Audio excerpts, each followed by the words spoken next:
100 रोटी वाला ससुराल। सुनो जी, मुझे तो शीतल की बड़ी फिक्र रहती है।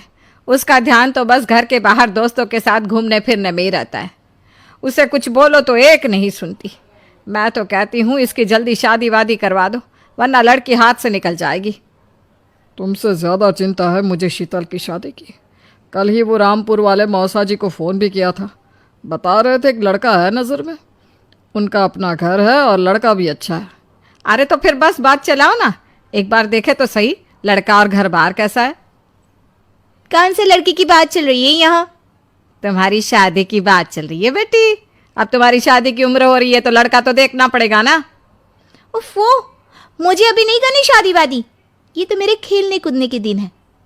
बहुत खेल कूद ली तुम। अब घर के काम धाम सीखने की कोशिश करो, समझी? ससुराल जाकर हमारी नाक मत कटवा देना। सब्जी काटनी तो आती नहीं इसको, तो नाक ही कटवाएगी। अरे मैं इसे शादी तक अच्छे से सब सिखा दूंगी। आप तो बस उस लड़के से इसकी शादी के बाद चलवाओ। कुछ दिनों बाद कुणाल और उसकी माँ शीतल को देखने घर आते हैं। कुणाल दिखने में बड़ा ही स्मार्ट होता है। शीतल तो उसे देखती ही रह जाती है। देखो जी, हमारी कोई डिमांड तो है नहीं, बस हम चाहते हैं कि लड़की घरेलू हो, घर के सारे कामकाज संभाल ले। अब आपके परिवार में तो बस 3 ही लोग हैं, पर हमारा तो खूब भरा पूरा परिवार है। बाकी हमें लड़की के घूमने फिरने दोस्तों से मिलने से कोई दिक्कत नहीं है। घर का काम करने के बाद जो चाहे सो करे। अरे वाह, ये तो इतने बढ़िया लोग हैं। लड़का भी इतना स्मार्ट है और ऊपर से इन्हें मेरे घूमने फिरने से भी कोई दिक्कत नहीं है। हे भगवान, तूने तो बिना मांगे ही मुझे सब दे दिया। बताओ जी, और क्या चाहिए हमें? हमारी तरफ से तो रिश्ता पक्का है जी। बस फिर तो हंसी खुशी शीतल और कुणाल की शादी हो जाती है।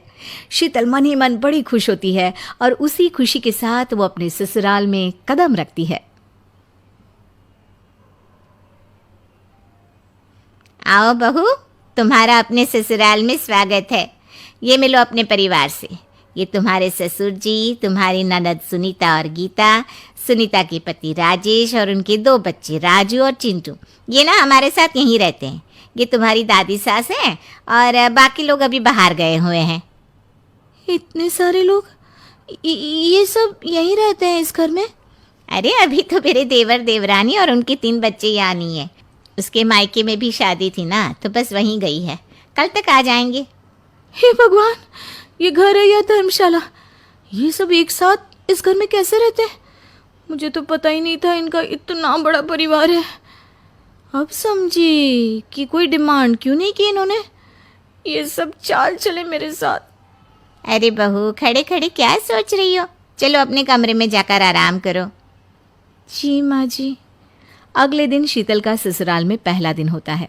शीतल रसोई में जाकर सबके लिए खीर बनाने लगती है। तभी उसके ननद सुनीता आती है। अरे वाह भाभी, आज क्या बना रही हो? बस दीदी, आज वो पहली रसोई है ना, तो खीर बना रही थी। अरे भाभी, ये खीर वीर रहने दो। घर में 4 लोगों को शुगर है और कुछ लोग मीठा ही नहीं खाते। आप ना सीधा खाना ही बना दो। क्या फ़र्क पड़ता है, मीठा बने या नमकीन? बस बहू के हाथ की पहली रसोई होनी चाहिए ना। जी दीदी, तो फिर मैं खाना ही बना देती हूँ।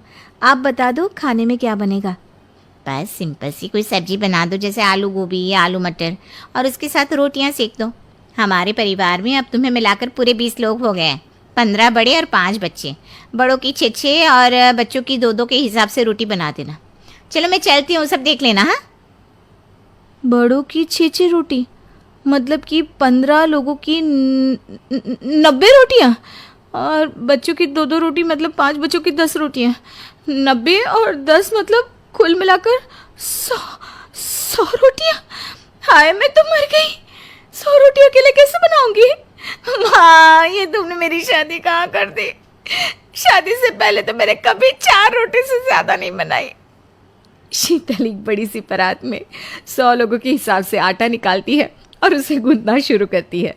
आटा गूंथते गूंथते शीतल के पसीने छूट जाते हैं। उसके बाद बारी आती है रोटी बनाने की। शीतल एक एक करके रोटी बनाना शुरू करती है और 10 रोटी बनाते ही अपनी कमर पकड़ लेती है। हाय, मैं मर गई। मेरी कमर टूट गई खड़े खड़े, और ऊपर से इतनी गर्मी। मैं 100 रोटियां कैसे बनाऊंगी? अरे भाभी, सब बाहर रोटियों का इंतजार कर रहे हैं। ज़रा जल्दी जल्दी रोटी सेक दो। सब